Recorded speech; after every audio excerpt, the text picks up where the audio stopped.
இன்றைக்கி பழ ஜூஸ் போட போகிறோம்.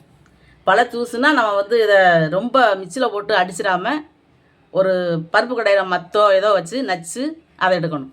முதல்ல இது எப்படி செய்யுதுன்னு பார்ப்போம். நம்ம இப்போ வந்து அதுக்கு வாழைப்பழத்தை போட்டுக்கிடுவோம். முழு வாழைப்பழம் போடலாம், வெட்டி கூட போடலாம். இது வந்து பேரிச்சம்பழத்தை வந்து நான் சுடுதண்ணியில் போட்டு எடுத்து வச்சுருக்கேன். இதை நல்லா அப்படி வந்து நசுக்கிக்கிடுவோம். இந்த மாதிரி இல்லை அப்படின்னா பருப்பு கடையில் மத்து வச்சு நம்ம இப்படி செய்யலாம். கைட்டையோ மிக்சிட்டையோ நம்ம மிக்சிலேயோ போட்டு 1-2 நம்ம அரைச்சோம்னாலும் கொலன்னு கூழ் மாதிரி ஆயிடும். இது நம்ம வந்து எடுத்து குடிக்கும்போது ஜூஸு இது வாழைப்பழம்லாம் வாயில் தட்டுப்படுற மாதிரி இருந்தால் நல்லாயிருக்கும். இப்போ வந்து நம்ம பைனாப்பிள் போட்டுக்கிறோம். நல்லா பழுத்துருச்சு. இது கருப்பு திராட்சை.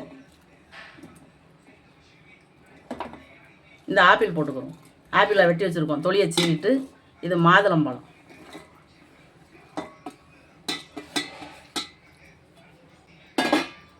இதை எல்லாமே போட்டு ஓரளவு நம்ம ரொம்ப நசுக்கக்கூடாது, ஓரளவு இப்படி நசுக்கி வச்சுக்கிறோம். இப்போ வந்து இதுக்கு வந்து தேவைக்கு இனிப்புக்கு வந்து தேன் ஊற்றிக்கிறோம். தேன் வந்து கெட்டியாக இருக்கும். பிரிச்சுக்கிலே வச்சுருக்குறோம்ல, வெளியே வச்சா கெட்டு போகுது. அதனால் நம்ம பிரிச்சுக்குள்ளே வச்சோம்னா இப்படி கெட்டி ஆயிடும். ஒரு பாட்டிலே நம்ம ஊற்றிடுவோம்.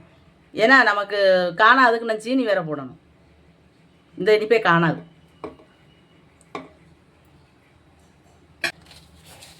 சீனியும் போட்டுக்கிறோம் தேவைக்கு.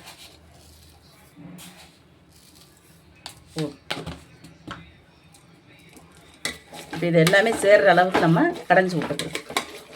தேவைக்கு தண்ணி ஊற்றிக்கிறோம். குளிர்ந்தண்ணாலும் ஊற்றலாம். கூலிங் சேரலை அப்படின்னா நம்ம வந்து பச்சை தண்ணி ஊற்றலாம். இப்போ நம்ம ஐஸ் கட்டி வச்சுருக்கோம். ஐஸ் கட்டியை போட்டுக்கிறோம். இப்போ இந்த கலர் இருக்கிறதுல அது கொஞ்சம் லேசாக புட் கலர் போட்டுக்கிறோம். கொஞ்சம் போட்டால் போதும். நான் வந்து சிவப்பு கலர் தான் போடுறேன். மஞ்சள் இருந்துச்சுன்னா மஞ்சள் கலர் போடலாம். நம்ம என்றைக்கோ ஒரு நாளைக்கு கலர் ஊற்றி சாப்பிட்றதுனால தப்பு கிடையாது. நம்ம பேக்கரியில் போய் நம்ம கேக்கு ஸ்வீட்டு வாங்குகிறோம் அப்படின்னா அவ்வளவு வச்சுருப்பாங்க.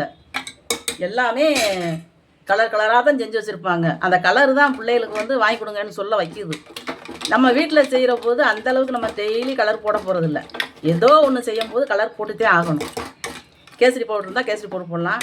இது புட் கலர் இருக்கிறதுனால அதை நான் புட் கலர் போட்டிருக்கேன். கொஞ்சம் தான் போட்டிருக்கேன். திக்காக இன்னும் நல்லா இருக்கணும் அப்படின்னா கலர் கூட கொஞ்சம் போட வேண்டி வரும்.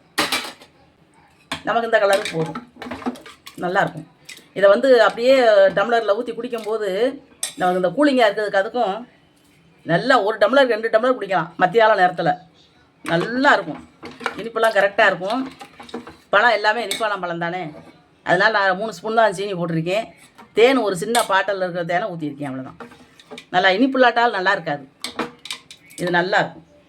இந்த மாதிரி உங்கள்கிட்டையும் 1 பழம் 2 பழம் மிச்சம் இருக்குது, நம்ம இப்போ வீட்டு கடையில் வாங்கிட்டு வந்து பிள்ளைகளுக்கு கொடுக்கும்போது 1-2 மிஞ்சி போயிடும். எல்லா பழத்தையும் ஒரே இதாக சாப்பிட மாட்டாங்க.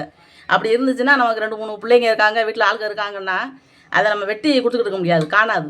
இந்த மாதிரி எல்லாமே போட்டு இப்படி ஜூஸாக அடித்து கொடுத்துட்டிங்கன்னா எல்லாருமே ஆளுக்கு 1 டம்ளர் குடிச்சிருவாங்க. இந்த மாதிரி நீங்களும் செஞ்சு குடிச்சு பாருங்கள். இந்த வீடியோ பிடிச்சிருந்துச்சுன்னா லைக் பண்ணுங்கள், ஷேர் பண்ணுங்கள், சப்ஸ்கிரைப் பண்ணுங்கள், பக்கத்தில் இருக்கிற பெல் பட்டனை அமைக்கி விட்ருங்க.